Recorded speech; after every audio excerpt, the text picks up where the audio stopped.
Turn my headphones up. All right. What's up? What's up? What's up, beautiful people? It's Pretty Girl Love Trap Content, and we are gathered here today to discuss Atlanta Season 4, Episode 10. It's called It Was All a Dream, but I'm calling it The Real Big Booty Judy, okay? Because they have me cracking up. Jesus, let's just get into it. Before we do, make sure you like this video, subscribe to my channel if you're not already a subscriber. And yes, Atlanta is ending, but your girl, I'll be over here, reviewing movies. I'll be over here reviewing Power, anything stars related in regards to the Power universe, the BMF documentary. So yes, please make sure you are checked in to the trap. Okay, so make sure you are doing all the things, liking, subscribing, sharing, and I appreciate it. Okay, so yes, we already start this episode, and I knew it was going to be some foolery. Okay, because we have your boy Darius here. All right, and he's over there on the couch, really giving me stoner vibes. I mean, we also see Paperboy and Earn. They're like glued in to the TV, okay? We don't really hear them talking, but he real glued in. Well, they were glued in. I'm like, what they watching? We pan over to the TV screen and we over here watching the Popeyes commercial. I'm like, come on, bruh. Yeah, I really feel Popeyes like that. Okay, before the commercial came on, your boy Darius is watching Judge Judy. Okay, I don't know. I never really got into Judge Judy like that. Like my grandmother used to watch her, but I never really, I was more Judge Mathis, Judge Maybelline. Okay, a little bit of Judge Joe Brown. Okay, he needed to be on timeout a few times. Divorce court. I was watching those things, but Judge Judy really, I don't know. I just felt like she was being too mean for no reason. Like, I just felt like it was kind of like a stitch, even though she probably mean in real life and, as a real judge. But I don't know. I've never really got into Judge Judy. She all right. She's a cute little lady. She's definitely give me like mean, like Sophia Petrillo vibes when it comes to Golden Girls. But hey, that's just me. So apparently we have an appointment in a sensory deprivation tank, okay? Because your boy Darius needs to be censored, okay? He says it's pretty much similar to being in the womb, and I have my theories of why he likes that feeling. But yes, he is going to meet Paperboy Earn at the restaurant that they're supposed to be going to a little later on, okay? So I'm like, okay, we apparently have a date going to this restaurant, okay? And it's the first Black-owned sushi restaurant, okay? And it's particularly placed across from a Popeye's chicken, all right? So if y'all like me, I'm open, but I don't like to experiment. Sometimes I stick to what I know, especially if I'm hungry, okay? So when you about to tell me I'm about to experiment on, a new thing, and I have something familiar that I know is good, I don't really want the familiarity of the restaurant, okay? But hey, Vance friends invested in this restaurant, and so Earn, of course, is trying to make his boo happy. So he is dragging Paperboy along, and plus, Paperboy is a celebrity, so they really wanting his input and really wanting his stamp on, tasting what they have to offer, because that can bring them publicity. Now, I can't say that the owner, his name is DeMarcus, he didn't really put too much into his actual presentation, because it's an old blockbuster, okay? Bruh didn't even care about signage, apparently, okay? We see DeMarcus on the window, but why we can't at least take off the old blockbuster like framing? Like, come on, bruh. Come on. Presentation is important to me. Okay. Hey, HEA, thank you for coming through. I appreciate you.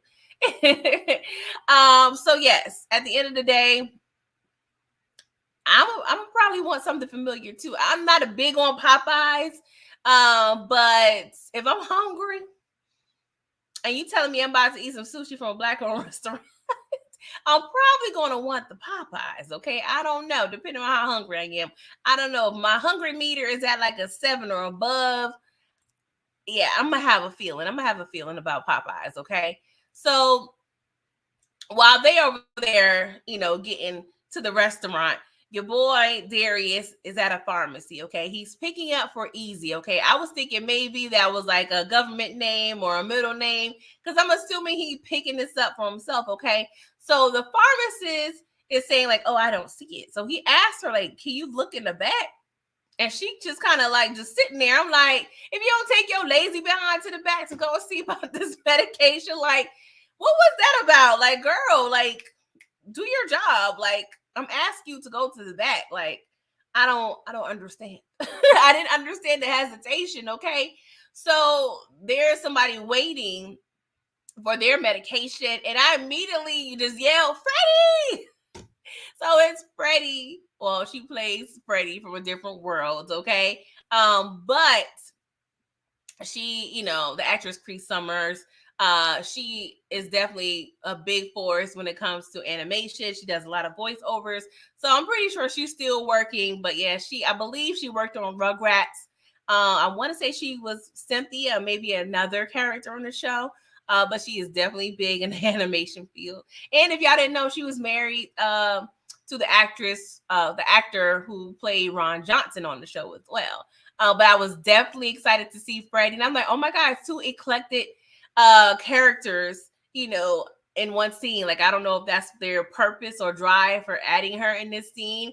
Because we already know Freddie was a little different in a different world. She dressed different, she thought different, So we have Darius, who's pretty much on a similar wavelength. So I love the fact that they had these two characters in this scene.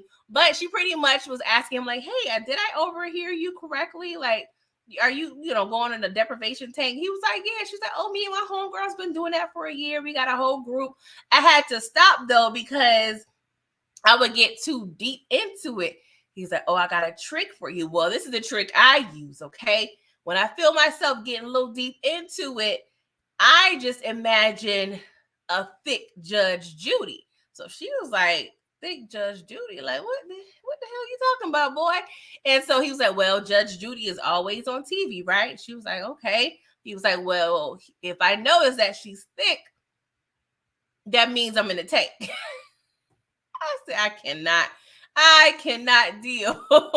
And I'm like, I guess. I mean, I'm sure if you go to anybody's home that's 65 plus, she probably gonna be in the screen, but I don't even watch regular TV like that. So that wouldn't work okay around me. But I was like, okay, cool. So they have a nice little conversation about low-key mental health because he was asking if she's there for anxiety or, anxiety medication. She was like, no, but I've tried it all. And I was curious to know, like, is he asking because he suffers from anxiety and maybe want some tips or kind of segueing the conversation to something else they can relate on? I don't know. But she, mentioned like, no, I kind of tried some other things, I'm vegan now, so it seems like she's taking a more holistic approach in terms of the way she deals with any mental issues that she may have. But she stated that she's picking up, medication for her child.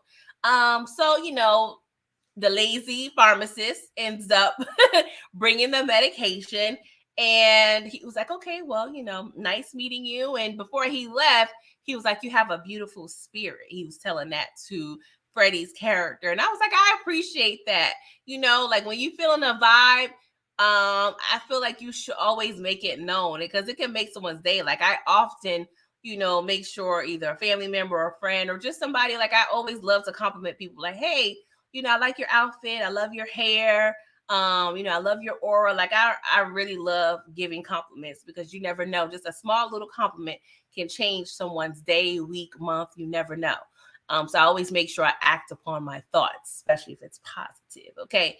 So back at DeMarcus's spot, okay? Van is already there, and she greets with the kids. When I saw them kids, I was just hella excited. I was just like, oh my God, like we are finally at this place where we are couple. Like we ain't playing around, okay? So look at your boy. Paper boy, he hungry, okay? He is not in the mood to be experimenting. But he's trying to do a favor for Van, okay? Because that's low-key his cousin-in-law. And so he was like, bruh, I'm gonna give this place a shot, but I'm going to Popeyes after this. And Van was like, I feel you. Like I've been pretty much thinking about the Popeyes too. Why do y'all think I positioned myself away from the site of Popeyes? So Erin was like, I thought you wanted to support. She was like, I do, but it's Popeyes. I mean, what? Now, if it was a Chick-fil-A, yeah, your girl would have been there, like for real, for real. But they get greeted by the staff. They get their little, warm towels, which is all mixed match. So that gives me another bad vibe.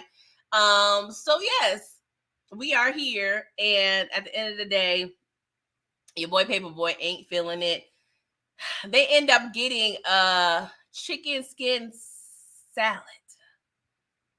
And Paperboy was like, it's salty, but not salty enough. I'm like, what? What? Chicken skin salad? Now, don't get me wrong. I done had some good chicken skin. And I got a funny story about chicken skin and Roscoe's Chicken and Waffles, which I'm not really going to get into. That's a whole nother 5 minutes. But y'all just know chicken skin be fire sometimes, okay? So while they over there having a miserable time at DeMarcus's, your boy is on his way to the deprivation tank, okay? Theories is over there listening to the birds chirping, listening to nature, on his own little vibe, as we know. And yes, he gets stopped because London from the south side is rolling up down the street, okay? And she's playing F and F by Glorilla. And I already knew once I heard F and F, it's about to be popping. Like, that is my song, okay? If y'all don't know F and F by Glorilla, please get from under the rock that you are under and go check it out, and go check out the rest of her songs. I've been on Glorilla for a long time before she blew up, and she got a whole crew of girls that she be with that be rapping. Like, I'm really feeling them. They're from Memphis. I'm really feeling Glorilla's aura. But yeah, she was like, what you been up to? Like, it's been a while. So it pretty much, have been hanging when they was younger and more freer. Well, I would say when DeMarcus was more freer, because she was like, you've been ghosting me or whatever. He was like, no, I called you like 2 months ago for, this little party, what have you. She was like, boy, I change my number every month. He was like, true. And I hate that. My sister does that. She changed her number like literally like every 2 weeks. Like, I got tired of actually like finding new names under my phone book to list her under. Like, I started using emojis. I done used initials, nicknames. Like, I'm tired. I hate when people change their phone numbers. I was just telling a friend of the family, I appreciated him keeping the same number since I was a teenager. Okay, him, my uncle, and my grandmother are the only people that has their same number since I was a kid. Like, I appreciate the consistency. Okay, so London, she pretty much tells him, like, get in, where you about to go? I could drop you off. He's like, no, I'm good, I'd rather walk. She's like, boy, get in here, we need to go ahead and catch up. Meanwhile, somebody zooming past her, she cursing them out. I said, well, that sounds familiar, because I be cursing people out when I'm in my vehicle. So she offers him some weed. He was like, well, I typically don't smoke before I go into these tanks, but I'm going to go ahead and oblige. I'm not going to be rude. So I was like, oh, this is going to be bad. He's probably going to have a real bad trip in this tank because he's doing something he normally don't do. So they're over there just driving along. Next thing we see, she gets pulled over, and the cop, now mind you, she's been macro dosing all day, okay? Not micro dosing, macro dosing. So she's been drinking vodka out of a water bottle and smoking weed all day, okay? Like, she is really like not supposed to be on the road, okay? So the cop, I guess he smells the stench from her breath. So he was like, ma'am, have you been drinking? Like, is that vodka I see? And, sitting there, he was like, no. She's like, well, if it was vodka, would I do this? So she proceeded to chug the whole damn near bottle of the vodka. And I'm like, bruh. But before he even approached the car, she put on her shades and she talks to herself in her little mirror. She's like, London, you are not drunk. I was like, I like her. Why we just get introduced to her in this episode? Like, she is a vibe, okay? So he proceeds to tell her to get out. The whole time, Darius is like, I do not need this ish. Like, I should just never got in this car. So he proceeds to do a sobriety test on London. And she's passing it, okay?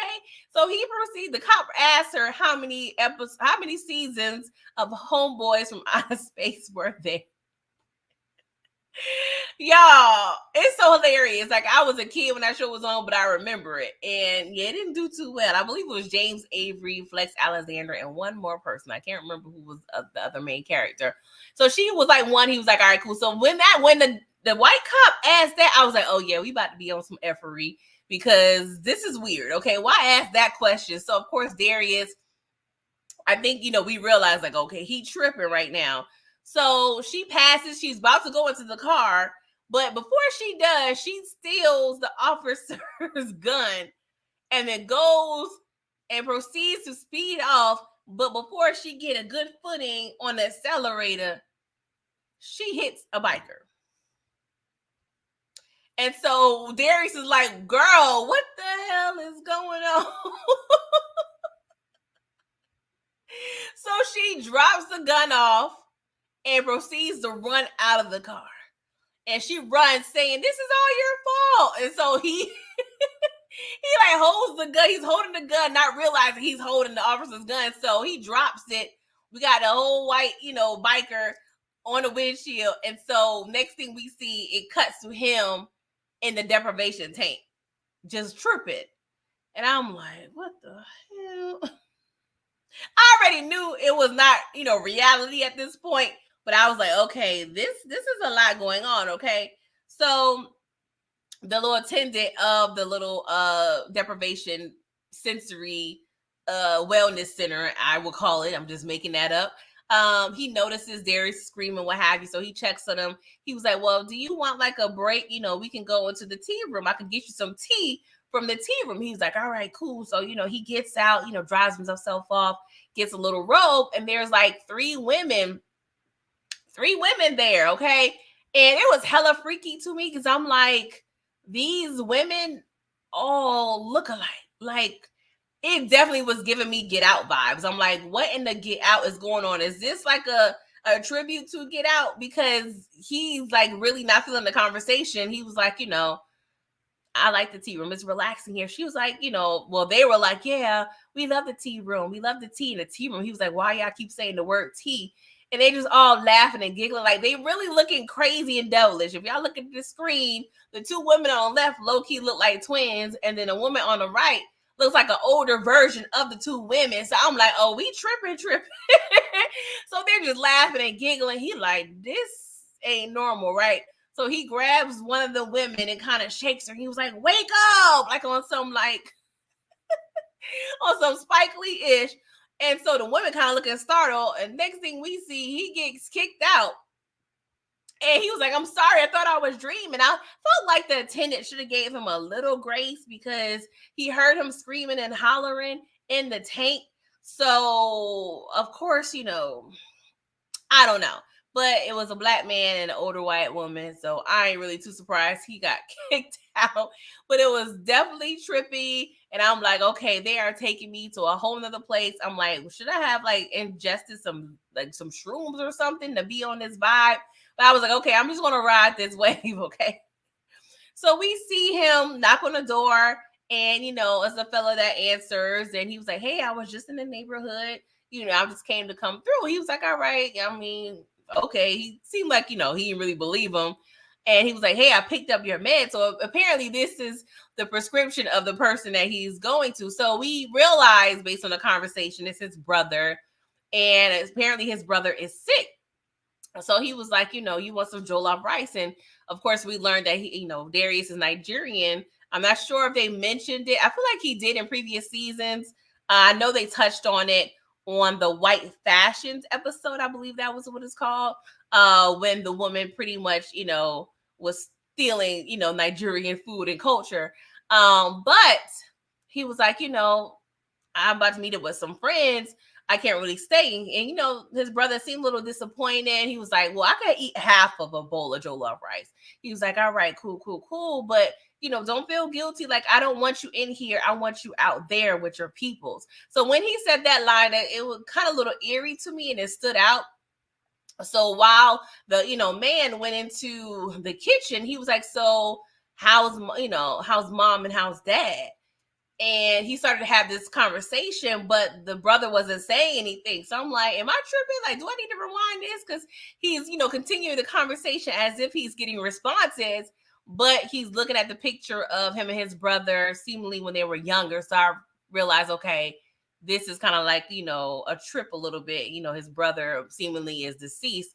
And so when he turns around, Judge Judy is playing on the TV. So he's watching and she gets up. And she thick. So mentioned, he mentioned when he sees Judge Judy that's thick, okay, that he is tripping and, kind of too deep in the tank. I was like, see, this is too much. This is too much. Did Miss Judge Judy go to Dr. Miami? Because that was hilarious to me. So we realized that he's in the tank or what have you. And so we go back into DeMarcus's, okay? And Paperboy, he got frustrated. He was like, bro, just let me just go to the bathroom. He comes back and apparently the bathroom was located. Oh my God, located at a Rainbow, which is a clothing store, okay? Not a good one. I mean, well, I'm saying not a good one, but it's kind of like your neighborhood, like, just thrifty type, affordable fashions, okay? And so I'm like, why do y'all have a whole bathroom across the street? Like, that's hella inconvenient, okay? So he was like, you know what? I'm going to Popeyes, okay? And mind you, they still got snacks on, the walls as if, the old Blockbuster, like the way they're kind of cooking, like that area is where, you would check in and get your, videos checked out. Like, they did a little bit, but they were still lacking in terms of the renovations of this restaurant. Okay. So they was like, okay, well, we have a dish for you. We want you to try this blowfish. And if y'all don't realize, blowfish is poisonous. Okay. And so he was like, you know what? Nah, bro, we out of here. I'm not doing this with y'all. Let's go. Let's go to Popeye. So we see DeMarcus. He got this like eerie little vibe. He was like, oh, y'all been trying to go to this Popeyes ever since y'all got into this mug. So yeah, that's effed up, okay? Because at the end of the day, y'all should be betting on black. I mean, this whole dialogue that he had was pretty much kind of just on some like, we are willing to trust a chain such as Popeyes, which is Italian owned, is not even black owned. It's fried chicken, so it's unhealthy. And he mentioned, like, you know what I'm saying, like, you rather take and consume their poison, which is being sold to us, from us, because they have this I won't say mascot, but this spokeswoman, which is, the Popeyes chicken lady. She's black, but this business is Italian owned, and they apparently moved from Louisiana to New Jersey. So it's hella inauthentic. But me, DeMarcus, a black-owned sushi restaurateur, cannot get y'all to try my poison, okay? And so, we're, discussing and touching on, consumption and just trust within our own. And he was making definitely some valid points. But, bruh, I would not be tasting the blowfish either, okay? But they do kind of touch on how we don't trust each other, because Van and Paperboy, they were complaining like, hey, the chef is preparing sushi with his bare hands. The sushi is warm, which is something that's typical, in sushi restaurants. So they were being overcritical, But I think that's part of what the point they're trying to drive home in terms of us trusting each other. But yes, it was definitely some great dialogue. But Paperboy was like, it's 255, bruh. And if I don't get no chicken right now, it's gonna be all gone, okay? So DeMarcus tells him, "Oh, go look outside. Go look outside to the Popeye." So we see like 3 young black boys go out, and they got their chicken sandwich, and one is recording the other. He's kind of like humping, dry humping the ground, eating his sandwich, probably on TikTok or what have you. He's like, "Yeah, that is the future. That is the future. Us not trusting each other. They're programming us to not trust each other as a people. You can't trust the New York Negroes, because they bound to hit a lick. You can't trust people in Atlanta because they still," like, he was really telling like, yo, this coon chicken, as he called it, the coon chicken, yeah, y'all don't need none of that, okay? But when somebody black try to, step outside the line and try to present something to you, you're more trusting to what you're familiar with and what's pretty much blasted in your face, versus somebody really just trying to come up, in the world and be an entrepreneur and give y'all something different. But it's really the same, but it's different because I'm black doing something different. But it's a lot. It's a lot. But he also mentioned how when Queen and Slim premiered, it was on and popping in his restaurant. But yeah, it didn't last long. And all the Yelp reviews was pretty much saying this Negro is selling poison fish. Like, out of all the things they experienced in that restaurant, that's the one thing they pointed out. And I'm like, well, I mean, it is the truth. It is the truth. So that was pretty much hilarious. So Paperboy was like, okay, I understand. I get your point. I get it. He was like, all right, you get it. So taste the fish then, fool. Taste the fish. So he was like, nah, I don't want to do it. So DeMarcus was like, lock the doors. I'm like, what in the Joe Clark are we talking about? Lock the doors. So when they were about to lock the doors to keep Van, Paperboy, and Earn in the restaurant, we see Darius pretty much saved the day. He comes in, he pushed down the little waiter, he punches DeMarcus. He was like, come on, let's go. We got our pink Maserati. We're going to go ahead and go. So they end up going in the parking lot. They doing donuts. They having a good old time.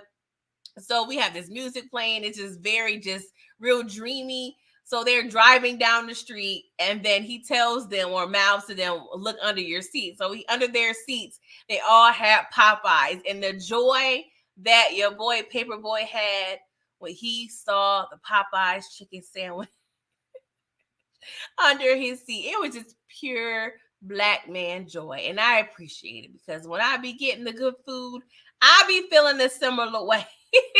So I definitely appreciated that moment. It was just a feel good moment. And I felt like it was a way for Darius to pretty much save his friends, which is now his new family, because seemingly his family is passed away. His parents seem to be gone, his brother's deceased. They don't mention anything about any other siblings. So it seems like he's kind of a lone wolf, biologically, but, spiritually, he has his friends and, Vanessa, Paperboy, and Earn. So I think it was definitely, a good vibe we're just leaving off of. So they go back to Paperboy's house. They're all reminiscing, talking about how good the Popeyes was. And it was extra good because they was in danger of their lives or what have you. And so we hear like little sirens in the background. And so they're asking like, hey, where'd you get that pink Maserati from? He was like, oh, I stole it. And it was like, what? You ain't scared to get caught? He was like, well, this is just a dream. Like, I'm good. And it was like, nah, bro, this ain't no dream. Like, this is real life. So he just hella relaxed. So he was like, all right, bro, this too much. I'm going to go ahead. We're going to go ahead and smoke. So they go outside to smoke. And, he kind of still sitting on the couch. And, Paperboy was like, are you coming, bro? He was like, I'll be there. Just wait on me. So meanwhile, he's watching Judge Judy on the TV. Right after he just kind of gazes at the 3 of them outside, just having a good time. And then we see and hear like the episode is kind of ending, which is the point where she would get up and go to the back. And at that point, we would discover if she's thick or not. But we don't see, as the viewers, only Darius. And he kind of has like a little glee, a little, glim on his face. seems as though it is in a satisfactory mode, and we can't tell, if it's a dream or not. So I guess that forms a question, which is the title of the episode. Well, not really a question, but the statement. Or was it? I think the episode title was it all a dream or it was all a dream? Don't quote me, but we're pretty much touching on dreaming, the subconscious, unconscious, and this was Darius's focus, and we kind of learned a lot about him, which I feel like we've all been asking, because we got a episode with Van and Earn and their closure with their family with Lottie. We got some bit of closure with Paperboy in the last episode, and now we touch on Darius quite often. So I definitely enjoyed the episode. It was very trippy. I had to keep track. Okay, is this real or not? Like, is this because this is a lot. I didn't take the shroom, so I wasn't quite sure. But overall, it was a good episode. I honestly did want more out of the last episode. But this is what they gave us. This is their art. So, hey, it is what it is. It was definitely a great roller coaster ride with the season as well as the series of Atlanta. It's definitely sad to see it go, but I hope to see these characters, or at least, these actors in future projects, because they all did a great job. A lot of thought was put into this show, and I appreciate all of them. I do want to do a show kind of showing my top Atlanta episodes, like my favorites. We'll see if I'm able to get to that. But if y'all watching the the replay, please drop down the comments and let me know what were your favorite Atlanta episodes, and let's have a conversation down in the comments. But until then, I will see you guys on the next run on the other shows that I review, and I appreciate you watching. Toodles.